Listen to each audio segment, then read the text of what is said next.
And welcome to Pivot with Dr. Malaika. I am your host, and I am so glad for you to join us on today on this episode of Pivot. Listen, I've been so excited about the guests that we've had. They are quality, okay? Excellence. You're hearing it, you're learning, they're providing strategies, they're giving you meaningful information, powerful information that is going to change your life if you put to use what they're giving you. And so I am so excited about today's episode and today's guest. I have Wadeea Walton. Now, let me tell you something. I just said her name real formally, but I have known Wadeea for a long time. I think we talked and we said, I think it's like over 30 years. And we look 30, so I don't believe the hype here. We look every little bit of 30, but we've known each other for a long, long time.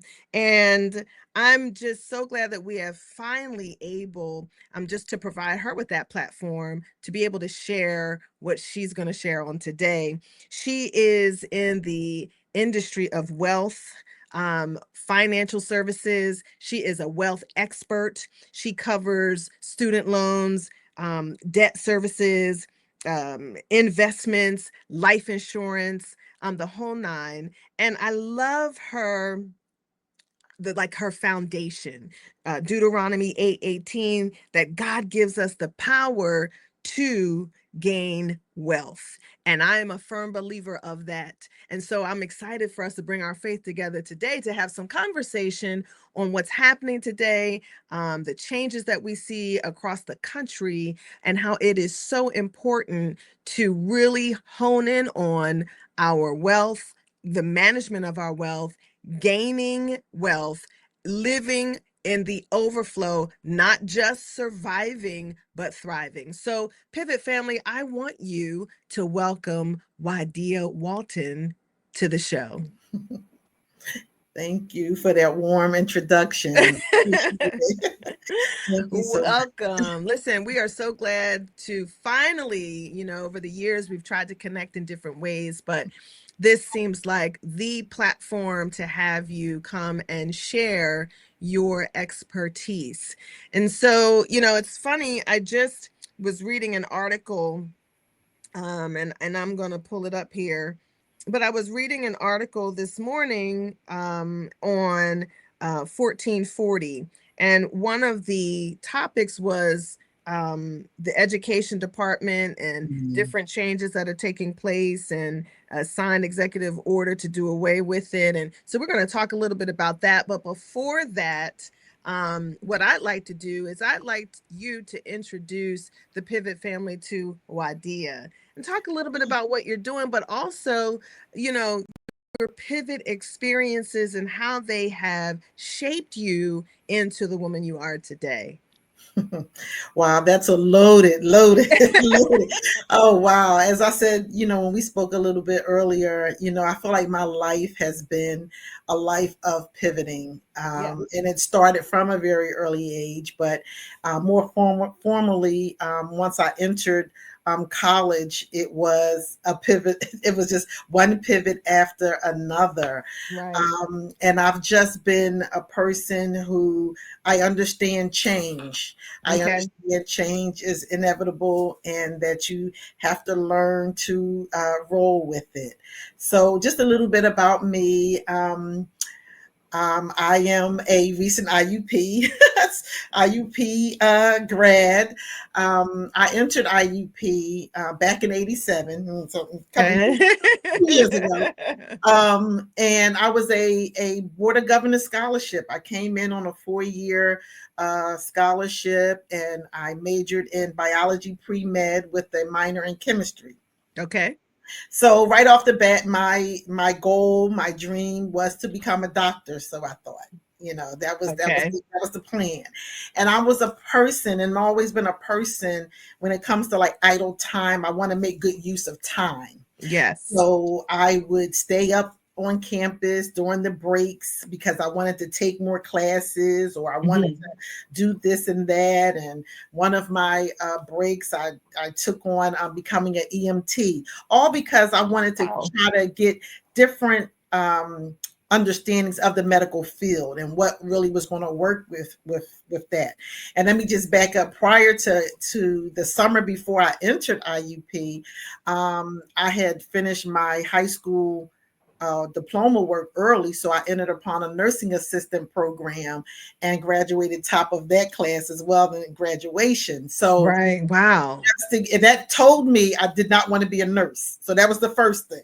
Okay. Okay. I loved my patients and working in the nursing home, but I knew I did not want to be a nurse. So that was important for me. Although I loved the job and everything, it gave me, okay, what you don't want to do. So that kind of allowed me, okay. So I went into the pre-med field, biology pre-med. And, it was, I came from Philadelphia up to Indiana, and I'm doing me, and I have all of this heavy workload my first semester. Well, I flunked out my first semester on a 4-year scholarship. I had maybe a 0.9 GPA or something. It was horrible. So I was like, oh my gosh. Oh my gosh. So I had to like get this together. So I'm like, okay. I came back my second semester. I made dean's list. And then the summer, I took all the classes I failed, took them over and aced them. So it's like, okay, get yourself together, girl. Get it together. Know. So I did that, did my schooling and everything. And my first pivot came in, I guess, 1990. I had gave birth, welcomed my first child, my firstborn child, my son. Okay. So, so I'm like, okay, I have this son. I sat out a semester, and then I came back, finished, and I finished my coursework in June and walked in June of 92. Okay. And then I just had one class to take. Okay. So, I finished that class in December. In January of 93, I gave birth to my second son. So literally I had 2 children in school and still was able to complete my degree work and finished.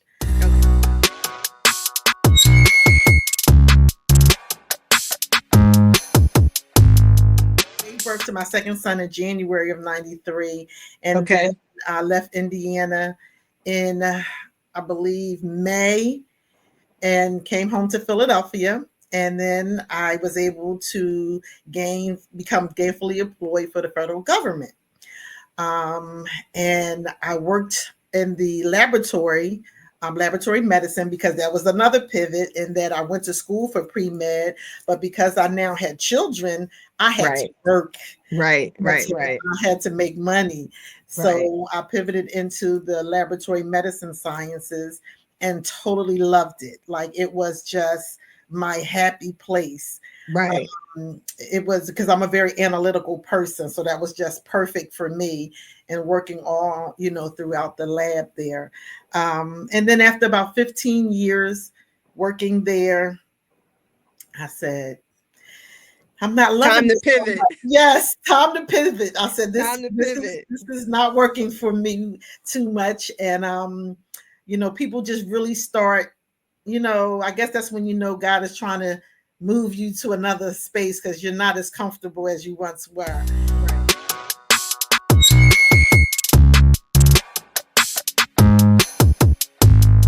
What do you feel has prepared you for experiencing so many pivots? Some pivots were unexpected, and so you seem to have moved with a level of grace. That doesn't mean it was easy. That doesn't mean you didn't cry or you weren't frustrated. But you did hard things well. And so talk a little bit about doing hard things, pivoting, and what prepared you, or what is that thing inside of you that allowed you to be able to pivot and not stay down, but to always, there's that resilience in you to keep moving? Though, if I had to say one single thing, the one single thing is the assurance that God loves me. Thank you. And I don't mean to make it sound so simple, but it really is that simple for me. Mm-hmm. His hand has been all over me, all over my life. And he has always shown me that he has my best interest at heart. And Mm-hmm. Mm-hmm. That's from good. from knowing that foundation that God loves me, and I had to put my trust in him, and then coupled with the fact that I was a mother. So it wasn't about what Wadeea wanted, it was what I had to do for my family. Yeah. I Yeah. was willing to do whatever I needed to do to provide for my family, and That's good. that's what made it, it, like you said, the hard times, the hard nights, the crying, the groans, the pain, but it Mm-hmm. was, I have to keep going. I Yeah. have to keep going. I want to leave a legacy for my family. And at the time I wasn't even thinking in a wealth mindset. It was just, I have to work as hard as I can to do better for my children and my descendants. So, Yes. and that's just what kept driving me. I just kept wanting to be an achiever, Yes. and I don't know, maybe that came from my mother, who I never saw her sit still, into this day, she doesn't sit still. So I got it honestly, but Yes. it just really came from that foundation of the love of God. That's good. And there are some skills that you mentioned as you were talking, your analytical skills. It sounds like there's probably there's a strength there in the area of detail, Mhm. um, organization, and seeing things through to the end, which I think are skill sets that, after I worked with college students, as you know, for 25 years. And well, I know I struggled with analytical skills, being able to analyze in certain industries or in Mhm. certain areas. Mhm. Not that I can't analyze, but Mhm. those are Mhm. some skill sets that I think can really lend themselves to that excellence, to the kind of work, and being able to move. It's like you think about it, okay, this is what I need to do this. You know what I'm saying? There's Mhm. kind of like this always, let me think through solution. Let me think through, let's resolve this. How can I Mhm. do this? And so kudos to you. I say that kudos to you for utilizing your skill set and using them to move you forward, to kind of catapult you in your life. So as we share that, I just wanted to take that time to talk about Mhm. that. I do want Mhm. you to talk then. How did you transition? How did you pivot into financial services, How wealth I management? got into the financial world is years ago, like over probably 25 years now. I had went to a presentation and got into this business, and I kind of, my kids were real small, and I remember hearing some foundational precepts about money. So I kind of Okay. just filed it away and put it to the side because I had to work, I had to make money, I had to, I Right. was focused on the kids. So then fast forward now, I um I'm like, okay, I need something. I just had a desire, a taste for something else. And I was at church working in our media department. And I asked the young lady, who do you have helping you with your money? And she had given me an individual's name and everything. So I made an appointment with him, and he came over to my house. This is when I moved to Delaware. And when Okay. he came over to my house, he had a book, and he put the book down. I saw the name of the company that I was in over 20 plus years prior. And Okay. as soon as I saw the name, all of that information came rushing back to me. Okay. Wow. And before that actually happened, and me asking about the who was helping her with wealth, I just started looking around the congregation, and I'm like, where's the joy? I didn't see a lot of joy in people that were in church. And I'm like, God is too good. And I Yeah. just Yeah. felt like, what can I do to help people not Hmm. struggle so much? I got tired of going to different churches, and you see $1 bill going into the offering plate, and I'm like, that Right. would not call us to this type of living. So that kind of started, that was just little crumbs, that was little mustard seeds that was being planted in me, about what I wanted to go through or go toward. And backdrop to that was I had uh, gone through a bankruptcy. And I Okay. prayed, I said, Lord, if you would get me out of this, and teach me how to do money, I will make you proud. I will teach. I will, Oh, I that's just made good. that. And he did. He precept upon precept. He allowed me, within 2 years, I had the bankruptcy done with. I had bought a car, a home. Like, he just blew my mind. Yes. People usually say when you go through that, you really 7 years there, you're not doing. In a matter of just maybe 2 to 3 years, he just kind of restored me and just had me on a right track. So That's good. That's good. that was my mantle. Now I had to do good on what I prayed about. Right. Right. So fast forward now to the conversation and meeting with the gentleman. When I saw the company name, I said, I'm in, let's go. And he looked at me and everything. I'm like, I'm in, let's go. It was no hesitation, everything. Right. And that's when I got in to financial services and just started meeting with people, all kinds of people, and realizing that so many people hold themselves back because they're too afraid to talk about where they are financially. And you can't get any help if you don't say that you have a problem.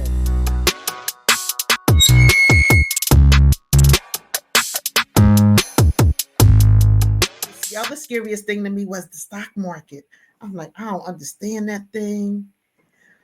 But I tell you, once I start learning, oh my gosh, it's a like an addiction. You want to invest all the time because you understand the economic cycle. You understand the different types of markets that you're in. You understand different. Now in this day, it's kind of hard because you have so many different factors that's affecting the natural flow of the economic cycle. But Right. overall, just going back to just the basic economic cycle with the market, is just very intriguing to me, how it works and everything. So Well, let me ask you this. You know, is this still a good time to invest? yes, my single Okay. answer is yes. Okay, Especially good. when you see that, the news outlets tell you, oh, the sky is falling, the sky is falling. Yes. Instead of looking at a glass half empty, you look at when the market goes down, the market is on sale. When stocks go down, the market is on sale. So you Okay. want to buy low and sell high. You want Got to you. be able to, and you want to make sure that you are investing systematically every month. You're adding, you're Okay. buying more, and that's called dollar cost averaging. Because as the market go up and down, you are buying a larger number of shares at a lower price. But if you just trying to say, I want to buy once here, 6 months later, I'll put some, you're not getting the benefit of dollar cost averaging. So that is something that will help, with people in building their wealth portfolio. So absolutely, definitely, when you hear the market That's is good to dropping, know. yeah, when the market is dropping, you want to put more money into it because you're getting stocks on sale, and you want to Hmm. invest. The typically the rule of thumb is you want to invest in things that you know about. You want to invest in things that people use every day. Mm, mm, mm, mm, mm.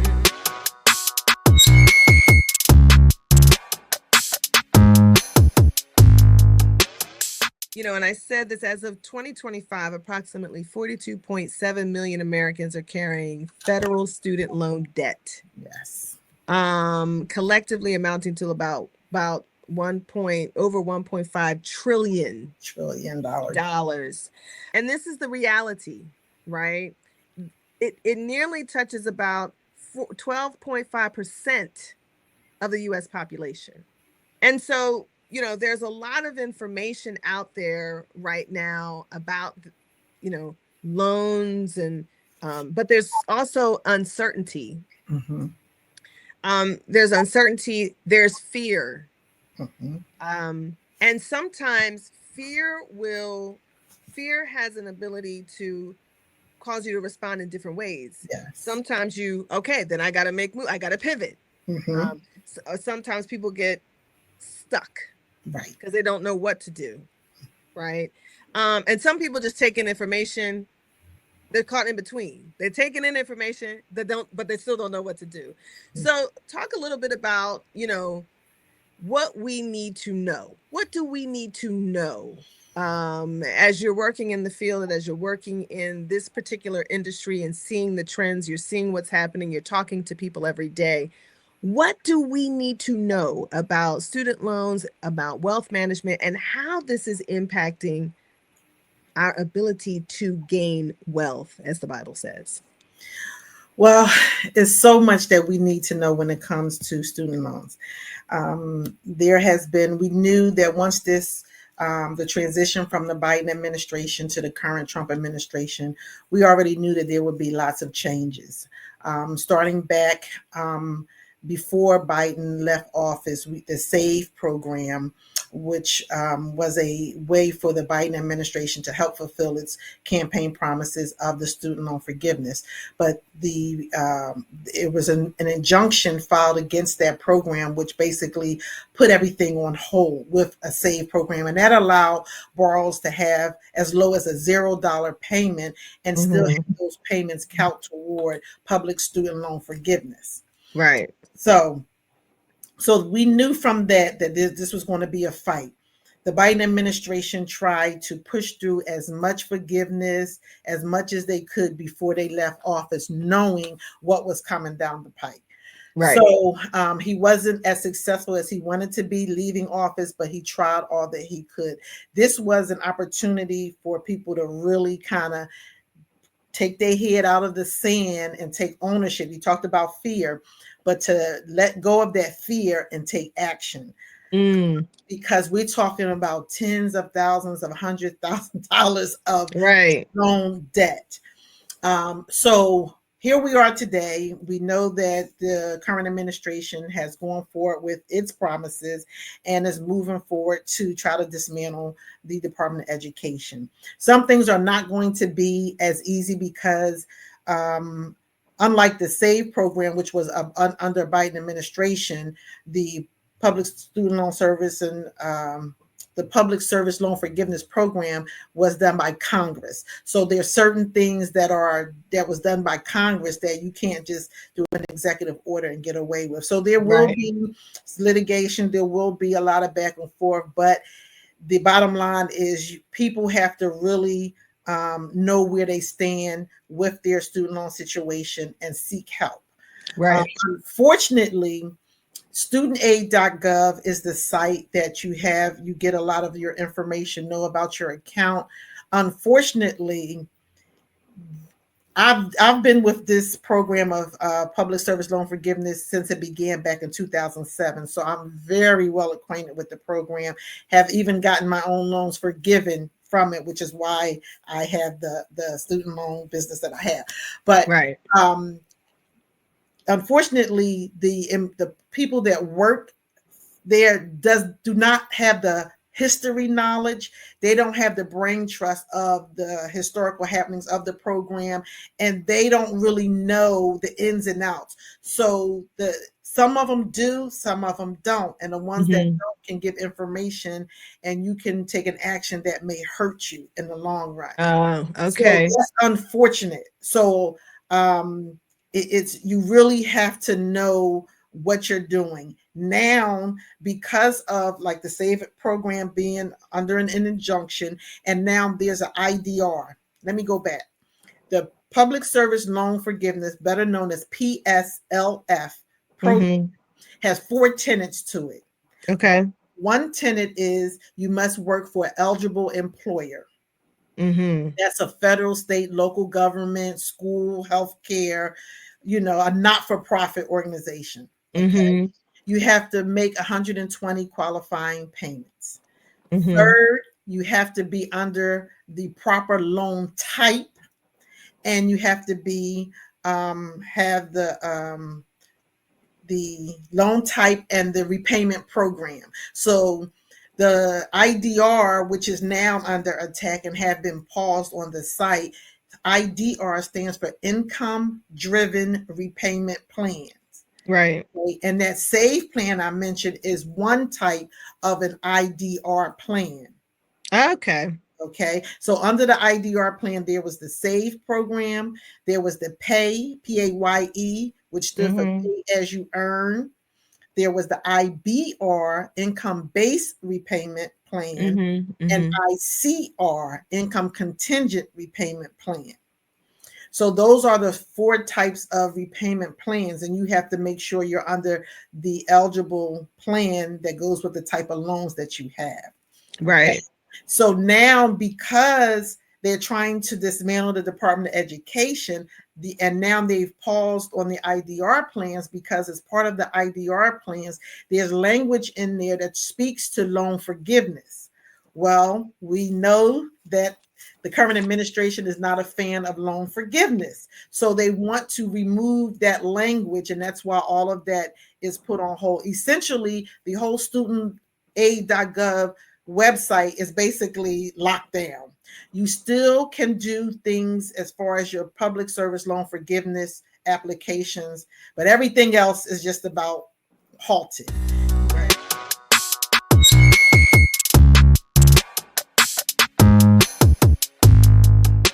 Borrower's defense, where if schools that were defrauded their borrowers, that's still a slim, that's under attack as well. And then you have a program called TPD, total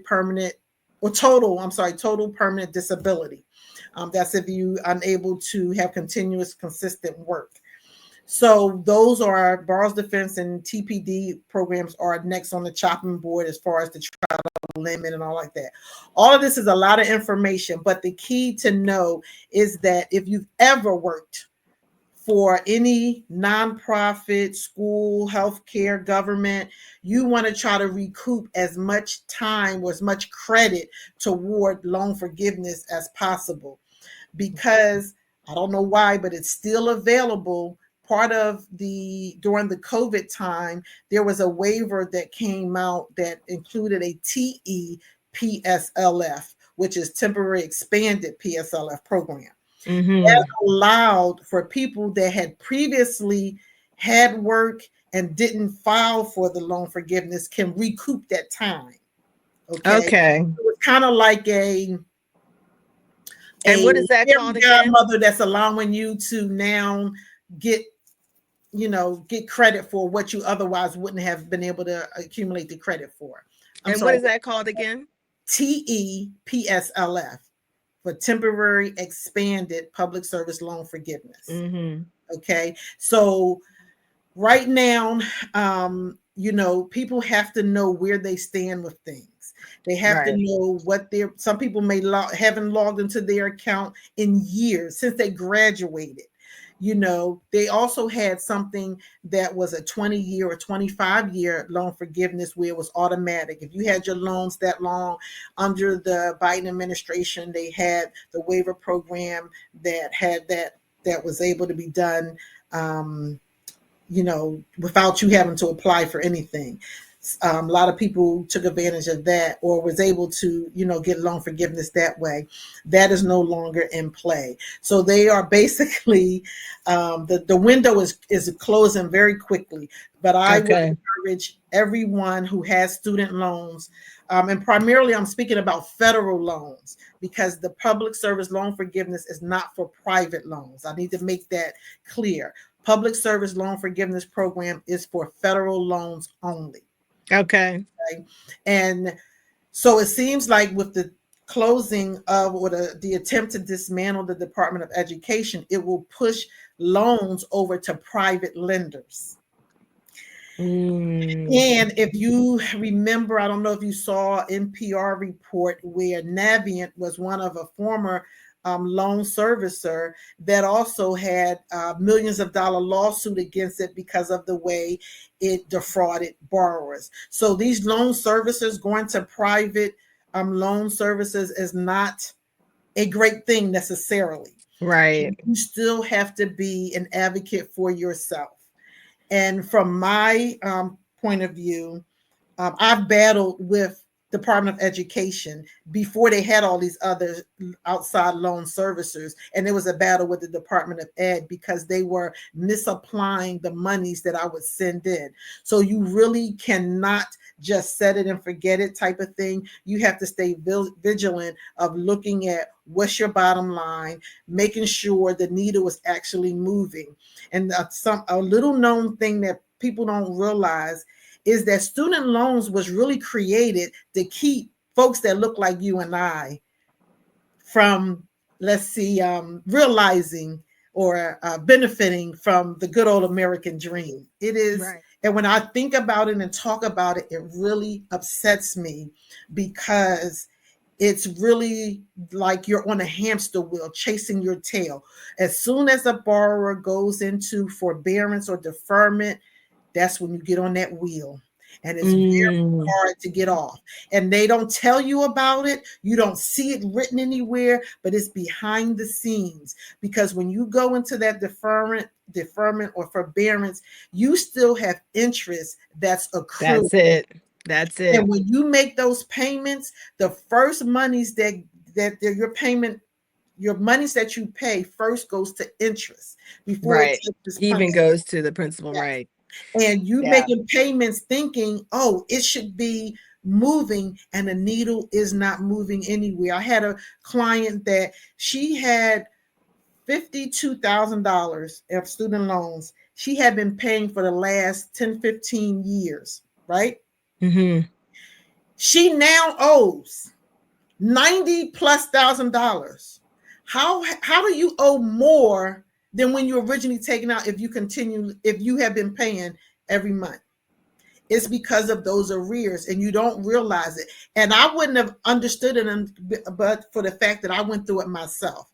I was so bent on getting out of debt. I had raised the amount of money I was paying to $1,000 a month because I'm like, I had a 7-year plan, 10-year, 7-year plan, and I'm like, I'm not retiring with debt, with student loan debt. Right, right. And I increased and I was like, the needle's not moving. Why is the needle not moving? I could not understand.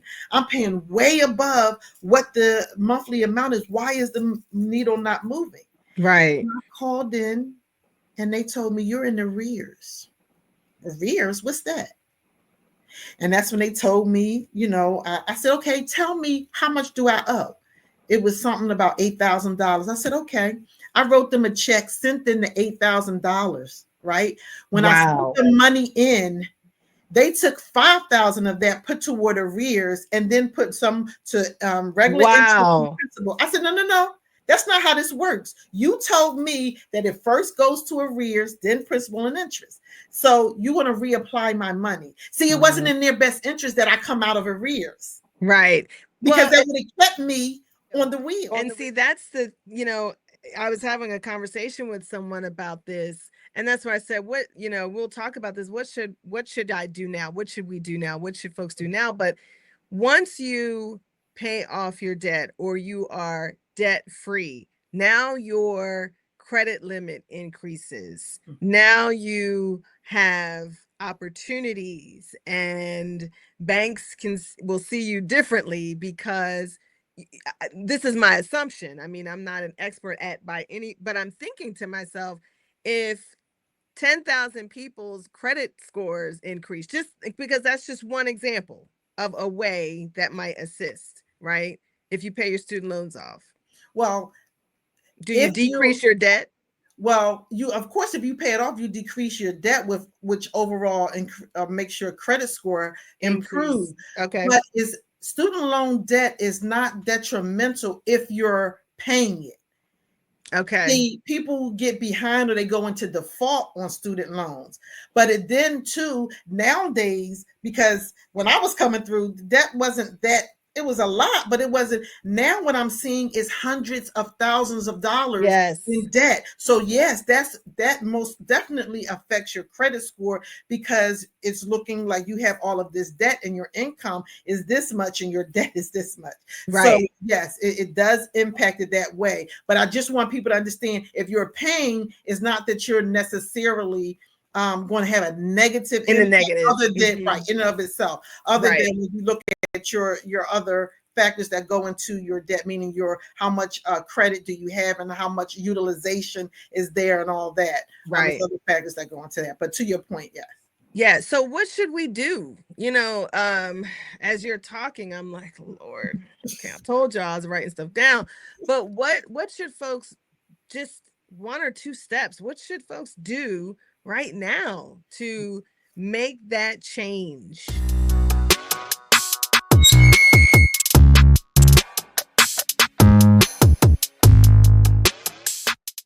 From getting the student loans, even going into student Having loan debt. control of our student loans, Mhm. getting off the wheel, Yeah. because it can be overwhelming Yes. mentally. It can be so Crippling. overwhelming. Crippling. Absolutely, Do you crippling is know the to word. have 60, 70-year olds still having student loans? It Yes. is by far the most crippling thing for the Black community, Mm, and it was created that way. And that's right. why it really gets my blood boiling on this subject, because it's allowed, it was legal to do this. And I was able to buy a home and pay it off before I did my student loans, which is insane. It's Wow. insane, you know. But once I learned, okay, this is the arrears, paid that off, and then start working toward it. But I still was in that public service loan forgiveness program, and was able to get it forgiven during the COVID time. Thank God for that. And the Lord spoke to me and told me Wow. that He was going to make sure my debt was eradicated. So I'm like, okay, Lord, I didn't know how. This was before 2020. It was like in Wow. 2019. So I didn't know how he meant it, but he spoke to me and told me. So I'm like, okay, I gotta believe, and the Mhm. way things unfolded, I got that money forgiven. I had a client just a few weeks ago contacted me. I helped her with all her paperwork and everything. $400,000 she got forgiven. That's Wow. life changing. Yes. I scream for her, because I'm thinking all of the generations now that impacted because of that loan forgiveness. Four Yes. hundred thousand dollars. That's Yes. insane. You know. That's and that's encouraging to our pivot family out there who are still who have loans. And that's why my question is, what do we do? Yeah. What's So one or two things we do to So first thing is go into your student loan account.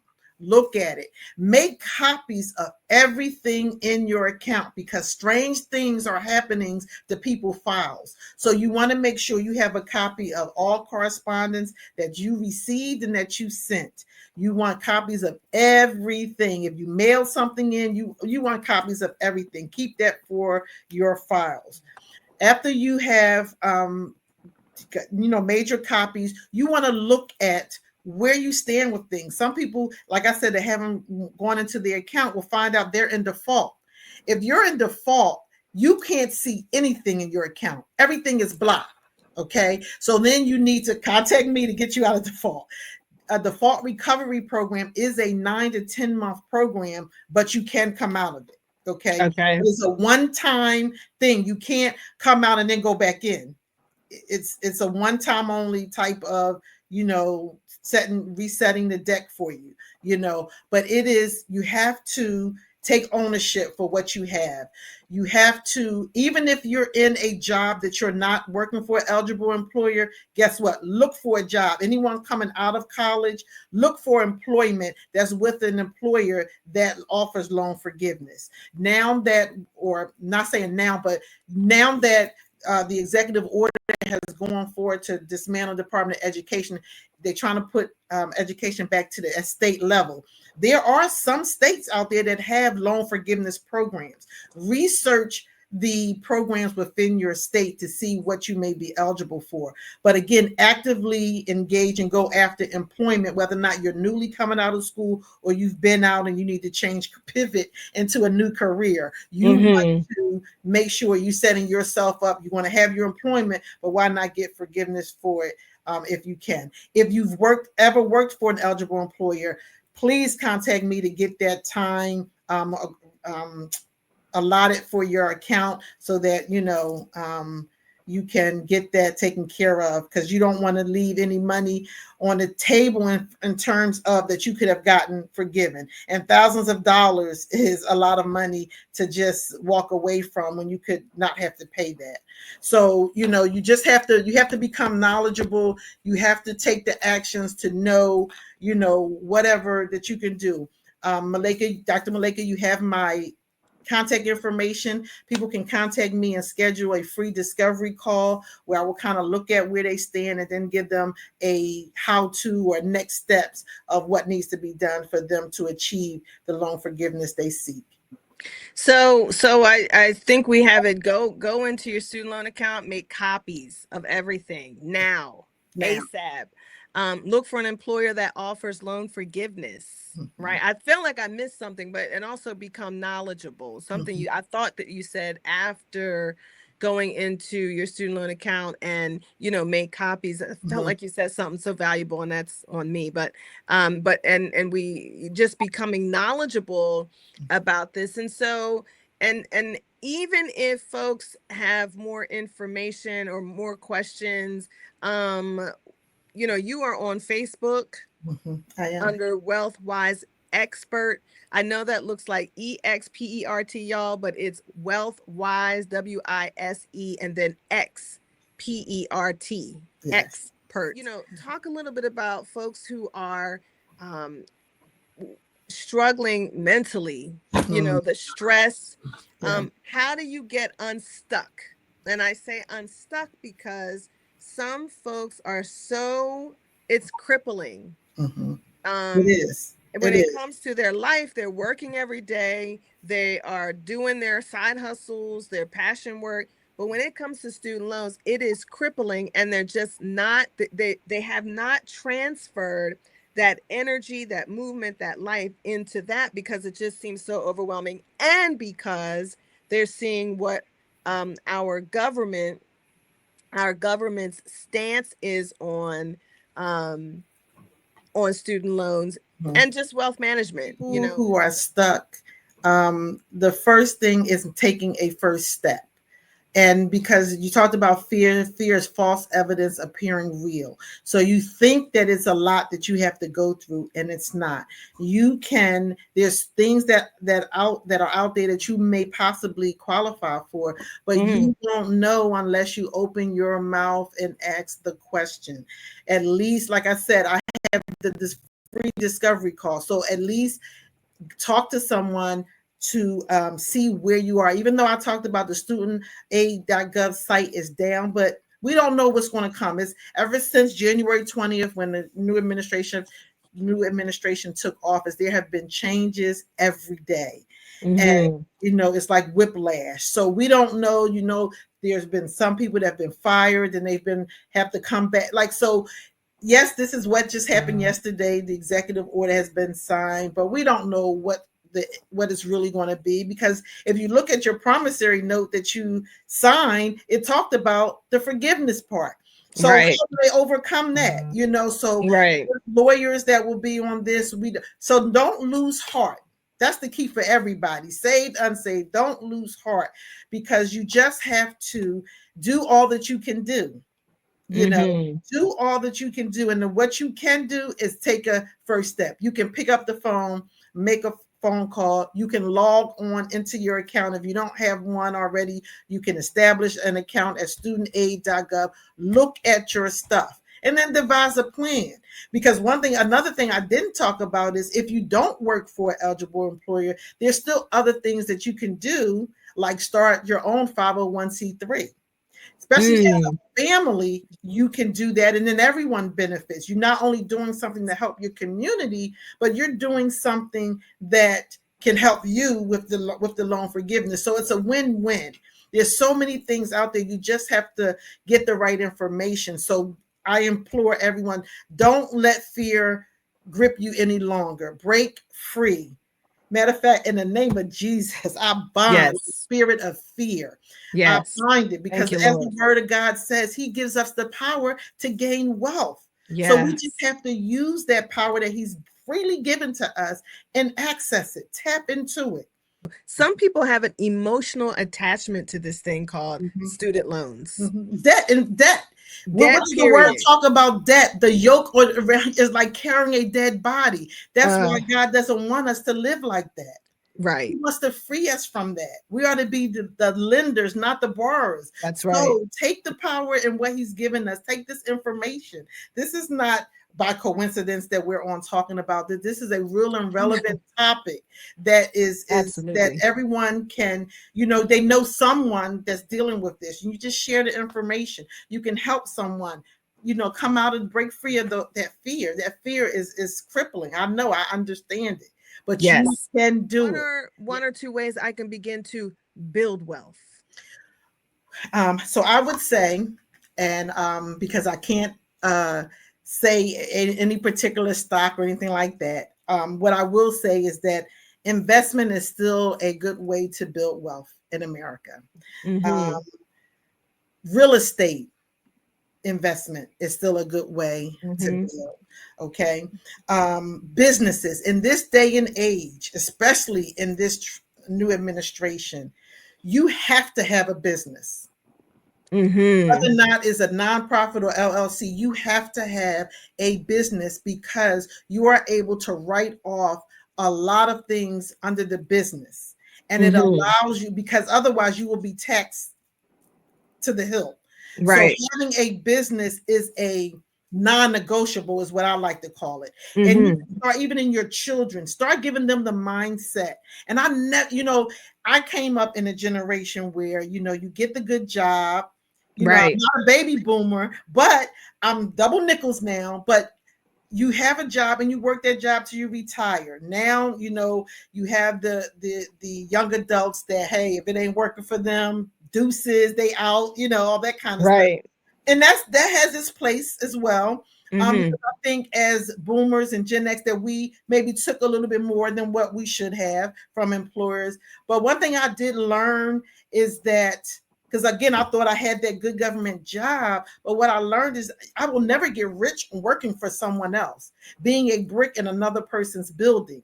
So building a business yourself is far more liberating and far more freeing than working for someone. Now, I Yeah. know everyone, it's you have everyone has some type of talent or passion that they can turn into a business, Yes. you know, Yes. and we Absolutely. have to have that mindset of being business owners.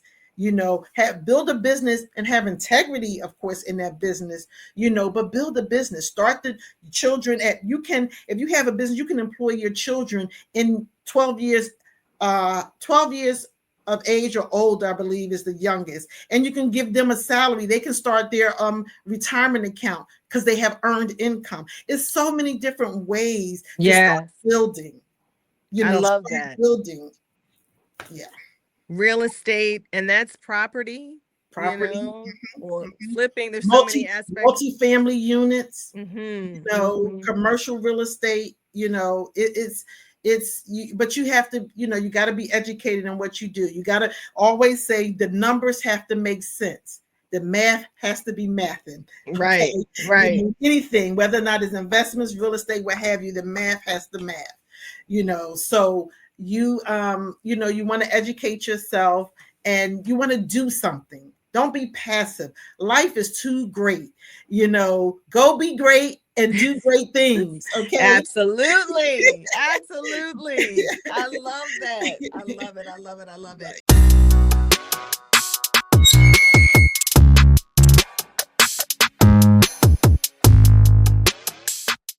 I don't want to end this conversation without you sharing the importance of, if you could share at least one or two reasons why life insurance is critical. Life insurance is a foundation. That's Mm-hmm. that's a non-negotiable. Every family should have life insurance because we all have a date of death. Right. There's nothing like, and we all know that we have to meet our date of death. It's not a thing of, I wonder if we all will Right. meet our date of death. And knowing that is never going to be on at a convenient, well, let me put it on a calendar for, it's never going to be at an opportune time. So Right. preparation is key. Preparation in anything. That's why when you save for big purchases and things of that nature so that you're not running up credit card debt. Credit card debt is at an all-time high. It's all about preparation. So having life insurance is foundational. Now, people can debate whether or not you should have whole life or term life. That's an independent thing of what will work for individuals giving different situations, health, right. outlook, and all that. Finances, Do the homework. And no, of course, term life is cheaper than whole life, but what type of medical conditions are you dealing with? So it's a lot in there. But the bottom line is get insurance.